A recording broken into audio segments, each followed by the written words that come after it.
성경 말씀 창세기 25장 19절에서 34절까지의 말씀입니다. 같이 한번 읽도록 하겠습니다. 아브라함의 아들 이삭의 족보는 이러하니라. 아브라함이 이삭을 낳았고 이삭은 40세에 리브가를 맞이하여 아내를 삼았으니 리브가는 밧단 아람의 아람 족속 중 부두엘의 딸이요 아람 족속 중 라반의 누이였더라. 이삭이 그의 아내가 임신하지 못하므로 그를 위하여 여호와께 간구하며 여호와께서 그의 간구를 들으셨으므로 그의 아내 리브가가 임신하였더니 그 아들들이 그의 태 속에서 서로 싸우는지라. 그가 이르되 이럴 경우에는 내가 어찌할꼬 하고 가서 여호와께 묻자온대 여호와께서 그에게 이르시되 두 국민이 내 태중에 있구나. 두 민족이 내 복중에서부터 나누이리라. 이 족속이 저 족속보다 강하겠고 큰 자가 어린 자를 섬기리라 하셨더라. 그 해산 기한이 찬즉 태에 쌍둥이가 있었는데 먼저 나온 자는 붉고 전신이 털옷 같아서 이름을 에서라 하였고 후에 나온 아우는 손으로 에서의 발꿈치를 잡았으므로 그 이름을 야곱이라 하였으며 리브가가 그들을 낳을 때에 이삭이 60세였더라. 그 아들들이 장성함에 에서는 익숙한 사냥꾼이었으므로 들 사람이 되고 야곱은 조용한 사람이었으므로 장막에 거주하니 이삭은 에서가 사냥한 고기를 좋아하므로 그를 사랑하고 리브가는 야곱을 사랑하였더라. 야곱이 죽을 쑤었더니 에서가 들에서 돌아와서 심히 피곤하여 야곱에게 이르되 내가 피곤하니 그 붉은 것을 내가 내게 하라 한지라. 그러므로 에서의 별명은 에돔이더라. 야곱이 이르되 형의 장자의 명분을 오늘 내게 팔라. 에서가 이르되 내가 죽게 되었으니 이 장자의 명분이 내게 무엇이 유익하리요. 야곱이 이르되 오늘 내게 맹세하라. 에서가 맹세하고 장자의 명분을 야곱에게 판지라. 야곱이 떡과 팥죽을 에서에게 주매 에서가 먹으며 마시고 일어나 갔으니 에서가 장자의 명분을 가볍게 여김이었더라. 아멘. 창세기 25장과 창세기 26장의 흐름은 그 순서상에 문제가 있습니다. 자, 원래 성경이 기록된 순서는 25장 첫 번째 사건으로 아브라함의 사망, 두 번째 사건으로 이삭의 쌍둥이 임신과 탄생, 그리고 26장은 이삭이 아내를 누이라고 속이는 사건이 이렇게 이어지고 있습니다. 그런데 표를 보시면 우리가 지난 시간에 말씀드렸다시피 아브라함, 이삭, 쌍둥이 이 3대가 모두 살아있는 시간이 15년이라고 말씀드렸지 않습니까? 저 보시면 창세기 26장 이삭이 아내를 누이라고 속이는 사건이 제일 먼저 일어나야 합니다. 왜냐하면 쌍둥이가 없어야 처녀 행세를 할 수 있기 때문입니다. 그 다음 25장 하반절 오늘 본문 쌍둥이가 임신되고요. 마지막으로 25장에서 아브라함이 죽는 이야기가 맨 마지막에 기록되어야 됩니다. 왜냐하면 쌍둥이가 태어났을 때 아브라함은 어떻습니까? 살아있기 때문입니다. 이것이 성경이 말하는 연대표에 의한 순서입니다. 자, 창세기 편집자는 3대가 뒤섞여 있는 이 15년의 시간을 세대별로 단락을 짓고 싶어 했습니다.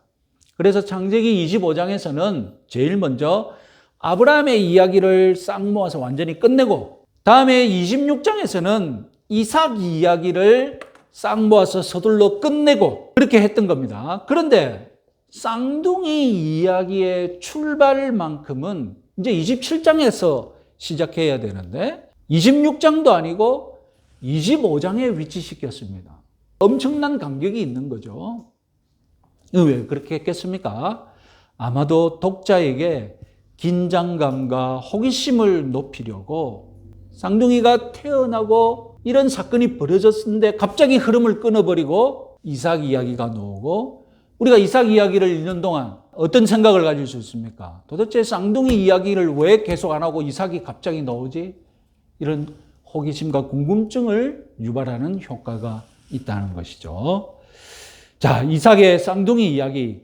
사실상 동생 야곱의 이야기입니다. 형 에서도 창세기를 보면 족보를 2개나 가지는 특별한 대우를 받지만 누가 뭐래도 잘난 동생 야곱이 주인공입니다. 야곱은 심지어 그의 아들 요셉의 이야기 중에도 살아있어서 계속 등장합니다. 사실상 요셉 이야기도 야곱 요셉 이야기입니다. 그 결과 창세기 절반이 야곱의 생애를 이야기하는 셈이 됩니다. 그만큼 야곱의 생애는 주목받을 가치가 있습니다. 왜 그렇습니까? 이스라엘의 12지파의 아버지이기 때문입니다. 성경 해석의 역사에서 이 쌍둥이가 얼마나 많은 주목을 받았겠습니까? 그런데 성경 독자나 성경 해석자를 당황하게 만드는 이야기가 있죠. 야곱의 인생 초반부를 채우고 있는 착취와 사기극 이야기입니다. 다음 주부터 자세히 강의하겠습니다만 오늘 일부러 팥죽 사건을 본문에 포함시켰습니다. 그 다음 사건이 사기극 사건인데 많이들 알고 계시죠? 자, 유대 랍비들은 이 사기극과 착취 사건을 어떻게 해석했을까요? 유대 랍비들 입장에서 야곱은 당연히 거룩한 영웅 주인공이어야 합니다. 어떻게 해서든 선하다는 증거를 찾아서 야곱을 미화시켜야 합니다. 그러려면 에서는 어떤 처지가 되어야 되겠습니까? 악당 조연이 되어야 됩니다. 요즘 말로 빌런이 되어야 합니다. 그래야 극과 극의 차이가 나기 때문입니다. 많은 유대 문헌에서 대표로 간단한 기록 2개만 읽어보겠습니다. 그에게는 오직 미덕만 있고 악이 일절 없다. 야곱에 관한 랍비들의 해석입니다. 자, 그러면 에서는 어떻게 말되어 있습니까? 나쁜 일에 교활했던 털 많은 에서. 아니, 창세기에서 에서는 어떤 사람이었습니까? 건장한 바보였지 않습니까? 그런데 야곱을 높이기 위해 에서를 낮추다 보니까 에서는 어떤 사람이 되었습니까?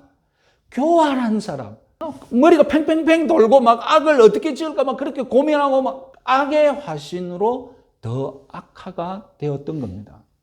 오늘 본문에는 이 쌍둥이가 뱃속에서부터 싸우는 이야기가 있는데 유대 랍비들은 쌍둥이들의 뱃속 싸움도 선과 악의 전쟁으로 더 심각하게 만들었습니다. 그래서 이런 이야기 해석까지 만들어졌습니다. 같이 한번 읽어보겠습니다. 리브가가 우상 숭배하는 집을 지나갈 때 에서가 나오려고 꿈틀거렸는데 하지만 그녀가 회당을 지나갈 때면 야곱이 나오려고 꿈틀거렸다. 자, 후대의 유대인들은 야곱이야말로 유대교의 모범적인 영웅으로 미화시켰고 에서야말로 우상 숭배자의 모범으로 전락시키고 말았던 겁니다. 뱃속에서부터 이렇게 결판 났다는 겁니다. 자, 오늘날 우리 기독교 안에서는 야곱의 착취와 사기극에 관해 유대교와는 다른 분위기가 있습니다. 다수의 해석은 야곱의 간교함을 비판합니다. 그러나 소수는 여전히 야곱을 옹호하기도 합니다. 자, 먼저 야곱의 간교함을 여전히 옹호하는 의견, 생각할 것 없이 아까 유대 랍비들의 전통을 그대로 물려받은 겁니다. 야곱에게는 하나님의 복을 사모하는 열정이 있었고 그 열정이 발현되어서 그렇게 행동했다는 겁니다. 자, 이런 야곱을 옹호하는 해석의 최대 걸림돌이 무엇이겠습니까? 아니, 그럼 하나님의 복을 받기 위해 거짓과 사기를 동원해도 된다는 말인가? 그럼 오늘 나도 하나님의 복을 받기 위해 나를 반대하는 사람에게 거짓과 사기를 동원해도 된다는 말인가?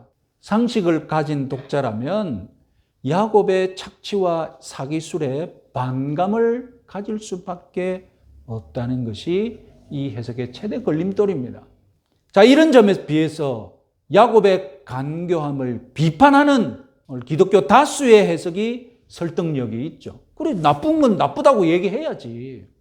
어떻게 보면 야곱의 인생 초반부는 이름만 기독교인이고 불신자와 다를 바 없는 그런 인생이라고 봐도 무방합니다. 그렇다고 해서 닥치고 야곱을 비판만 하는 것은 아닙니다. 야곱의 간교함을 비판하지만 야곱이 그럼에도 하나님의 은혜가 이 사기꾼 야곱을 믿음의 영웅으로 만들었다고 나중에는 은혜롭게 해석합니다. 야곱을 비판하는 해석자들에게는 어떤 걸림돌이 있을까요? 어떤 난해한 질문을 던질 수 있을까요? 그것은 야곱의 간교한 술책이 성공한 것, 아니 이건 하나님이 인도하신 것 아닌가? 그렇다면 야곱의 성공을 비판해서는 안 되는 것 아닌가? 하나님의 인도가 있어서 야곱의 술책이 성공한 건 아니냐는 겁니다. 그리고 야곱을 옹호하던 진영이든 비판하던 진영이든 양쪽 다 공통적으로 하나님의 선택에 관하여서도 의문스러운 점을 받을 수 있습니다. 자, 공통의문이 무엇이냐? 야곱처럼 하나님의 복을 원하는 자를 하나님이 선택하시고 에서처럼 하나님의 복을 무시하는 자를 선택 안 한다면 하나님의 선택은 인간의 행동, 인간의 자질에 달려 있단 말인가? 아니 열심히 있는 자를 하나님이 선택하고 열심히 없는 자를 하나님이 선택 안 한다면 그 선택을 굳이 하느냐는 겁니다. 그건 안 해도 될 일인데 오늘 저는 이 질문과 그리고 앞의 질문에 대해서 먼저 답을 드리도록 하겠습니다. 자, 저의 경우는 20세기까지 야곱을 옹호하는 입장이었습니다. 그때에 20세기 때까지는 성경 인물들을 무조건 추앙하는 설교들을 듣고 자랐기 때문입니다. 그러다가 21세기 때부터 비평파로 바뀌었습니다. 나이가 들면서 인생은 한 가지 관점으로만 꿰뚫어 볼 수 없던 그런 복잡 미묘한 면이 인생에 있다는 것을 깨달았고 삶의 모순도 이제 볼 수 있는 눈이 생겼습니다. 전에는 모순을 허용하지 않았는데 살아보니 삶은 이런 모순을 안고 살아갈 수밖에 없구나. 이런 여유가 생겼다는 것이죠. 그래서인지 야곱의 삶에서도 그의 인생의 복잡한 면과 그가 환경에서 얻은 모순적인 면들이 눈에 보였던 겁니다. 거기다가 좋은 신학 자료들을 접하면서 이제 소위 야곱의 삶을 종합적인 관점으로 평가할 수 있게 되었습니다. 자, 오늘은 서론격으로 야곱의 삶 전체를 바라보고 이해하는 큰 안목에 관하여서 말씀드리면서 아까 비평파가 대답해야 할 의문 두 가지에 대해서 말씀드리도록 하겠습니다. 자, 먼저 오늘 본문은 야곱 이야기의 모든 배경과 주제를 다 알려주고 있습니다. 야곱을 향한 하나님의 계획은 결정되었습니다. 이야기가 시작하자마자 하나님의 결정된 계획을 이처럼 노골적으로 알려주는 이야기 어디 있겠습니까? 그리고 그 결정된 계획은 부모에게 알려졌고 그리고 그 이야기를 읽는 우리 독자들에게도 이미 알려졌습니다. 결국 야곱이 하나님의 복을 받아서 족장이 될 겁니다. 만사가 그렇게 진행될 겁니다. 다소 긴 빠지는 것 같죠. 심심한 이야기가 될 것 같습니다. 그러나 야곱의 족장되는 이야기는 남다른 출생으로 인해 야곱의 입장에서 보면 난관에 봉착하게 됩니다. 창세기 25장 22절에서 23절 우리 같이 한번 읽어보겠습니다. 그 아들들이 그의 태 속에서 서로 싸우는지라 그가 이르되 이럴 경우에는 내가 어찌할꼬 하고 가서 여호와께 묻자온데 여호와께서 그에게 이르시되 두 국민이 내 태중에 있구나. 두 민족이 내 복중에서부터 나누이리라. 이 족속이 저 족속보다 강하겠고 큰 자가 어린 자를 섬기리라 하셨더라. 뱃속에서 쌍둥이가 싸웠답니다. 이 싸웠다는 단어는 유별난 태동 수준 그 이상입니다. 사우다의 히브리어 라차츠는 사사기에서는 두개골을 깨트리다라고 번역이 되었고요. 시편 74편에서는 용의 대가리를 깨트리다 이런 수준으로 번역된 단어입니다. 이토록 심각한 지경이었기에 어머니 리브가의 고통도 정말로 극심했고 정말로 죽을 지경이었던 거예요. 염려도 극심했겠죠. 가톨릭 성경이 잘 번역했습니다. 한번 읽어보겠습니다. 뱃속에 든 두 아이가 서로 싸움으로 리브가는 이렇게 괴로웠어야 어디 살겠는가 하면서 야훼께 까닭을 물으러 나갔다. 생명의 위협을 느꼈고 무슨 일이 벌어지고 있는지 알고 싶어서 하나님께 찾아갔던 겁니다. 응답이 무엇이었습니까?